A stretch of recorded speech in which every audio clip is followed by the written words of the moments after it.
లోకేష్ గారు మీకు సారీ, అలాగే మీ అమ్మగారికి మీ భార్య గారికి సారీ, అలాగే అనిత గారు సారీ, అలాగే పవన్ కళ్యాణ్ గారు సారీ, మీ కుటుంబ సభ్యులకు కూడా సారీ. నా కుటుంబాన్ని దృష్టిలో పెట్టుకుని, అలాగే నాకు భవిష్యత్ ఏమీ లేదనుకోండి, నేనేం పెళ్లి పెటాకులు ఇవన్నీ అని అనుకోవట్లేదు. నా వలన నా ఫ్యామిలీకి ఇబ్బంది రాకూడదని చెప్పేసి, అలాగే ఇక నుంచి నా సోషల్ మీడియాలో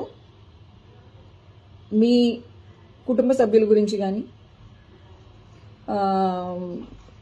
ఆ విధంగా ఏ విధమైన తప్పుడుగా రాదు అని చెప్పేసి నేను మీకు హామీ ఇస్తున్నాను.